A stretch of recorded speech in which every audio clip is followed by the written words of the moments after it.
I have just finished at the gym and now I'm in my car, and I'm gonna tell you guys a part 2 from last video. Basically what I was talking about is money and finances, and how for a long time I was like not really my strong suit in manifesting. And then I realized that some coincidences that I thought were just like, I didn't even connect them to anything manifestation related, were literally my manifestation. And it was a very substantial amount that went to my mother, and a very substantial amount that I've accumulated for myself.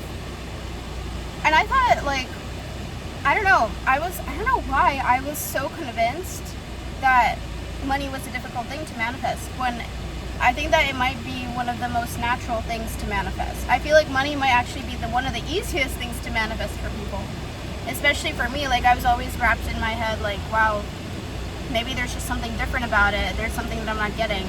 But genuinely, like, once you start telling yourself, I attract abundance in every area of my life. I'm a money magnet. I love being able to do whatever I want, having financial freedom. Like, it's almost like that feeling that once you get money, it disappears immediately, which some of my friends actually claim, like, they don't even realize they just shopped away all their money, and they're like, wow, I just got paid and there's nothing left. And it's like, there's never enough. But genuinely, that is the mindset that keeps you in that never enough state of being. And I now am sometimes grateful to myself for putting, like, holding wealth to such a high regard. Like, for me, that's something that's very important. That's something that I value a lot, that I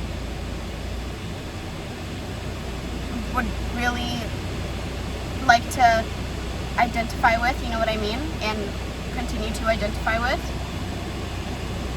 And I know that some people don't really care that much about it, but like, if you do also, sorry, I'm like really distracted right now. I'm right in front of the gym, so I'm just like watching people go in and out. Like, if you do also hold wealth to a really like important part of your life, like, that's something, like, you have your top things that are important, you know, family, friends, relationship, money, health, like all that stuff. Like, for me, that's definitely one of the top ones. And sometimes the things that you think you are the worst at manifesting are actually the ones that are the best for you. You just don't see it. So take a second, like, close your eyes, think to yourself, like, when I'm affirming something, like, do I actually see any movement in that subject? Or am I just limiting my view on the subject and forcing myself to not see movement? And you might actually realize that you're really good at manifesting this thing. And the only thing that's stopping you from seeing it is the fact that you think you're bad at it. Like, let's say you're really bad at science. Like, your family's bad at science. They tell you you're bad at science. You could have been doing well before, but now that they told you you're bad, you're bad at it. Like, you keep on getting bad grades. But you're not actually bad at it. You just have to realize that it doesn't define you. Like, that does not define you. And I feel like the things that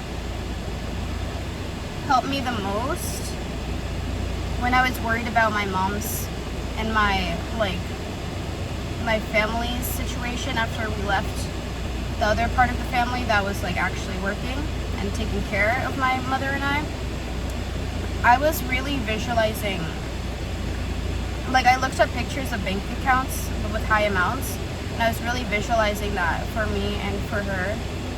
And I didn't even know that anything changed. I literally did not know what happened until 2 months after it happened. There was a whole legal thing, and then a really substantial sum went to her, and I had no idea that it happened. I was just worried for no reason, but I was still persisting in that manifestation. And I still continue to do that. I still tell myself I'm the wealthiest woman in the world. Like, I attract incredible amounts of money. I'm incredibly wealthy. I am more than financially free. And, like, it's crazy for me to think about now because of how I used to think about it. Like, I can't manifest it. Now I think about it and I'm literally like, do you know what most 21-year-olds have? Like, do you understand? Like, it's just such a good change of perspective.